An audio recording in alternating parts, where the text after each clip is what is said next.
थोड़ी देर पहले ये खबर आई है कि ईडी ने श्री अरविंद केजरीवाल जी को सम्मन किया है।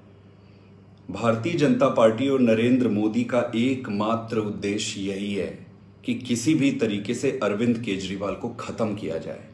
पहले उन्होंने लीगल तरीके से चुनाव के माध्यम से खत्म करने की रोकने की कोशिश की। इन्होंने दिल्ली में कोशिश की, ये फेल हो गए। फिर इन्होंने पंजाब में कोशिश की, ये फेल हो गए। और जब गुजरात में आम आदमी पार्टी गई तब इनको समझ आना बंद हो गया कि इसको कैसे डील किया जाए। फिर इन्होंने सोचा कि लीगल तरीके से, ईमानदारी से केजरीवाल को हराना मुश्किल ही नहीं, नामुमकिन है। फिर इन्होंने षड्यंत्र शुरू किया और षड्यंत्र के तहत जितने भी मुख्य और बड़े लीडर थे आम आदमी पार्टी के, एक एक करके उनको झूठे आरोपों से, झूठे केसेस में अरेस्ट करना शुरू किए। अरेस्ट करने के बाद भी इन्होंने देखा कि यार पार्टी तो टूट नहीं रही है, पार्टी तो दिन दूनी रात चौगनी बढ़ रही है।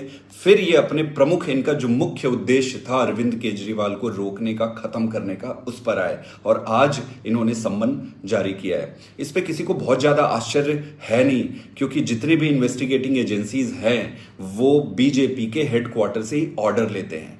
तो ये देश के लिए आज दुर्भाग्य है कि नरेंद्र मोदी जी जिस तरीके से देश की संस्थाओं को एक एक करके खत्म कर रहे हैं, इतिहास उनको कभी माफ नहीं करेगा। लेकिन मैं एक बात कहना चाहता हूं कि जो कुछ भी हो रहा है वो एक नई राजनीति की तरफ पूरे देश को लेकर जाएगा। एक इन सबसे चर्निंग होगी और एक नई राजनीति का उदय होगा, सत्य की जीत होगी। और जो मर्जी ये कर ले, अरविंद केजरीवाल को खत्म करना इनके बस की बात नहीं है, क्योंकि अरविंद केजरीवाल सच्चाई के साथ खड़ा है। हम डरने वाले नहीं है। आप जो मर्जी करना चाहे आप करो। ये देश की राजनीति अरविंद केजरीवाल के लिए तैयार है।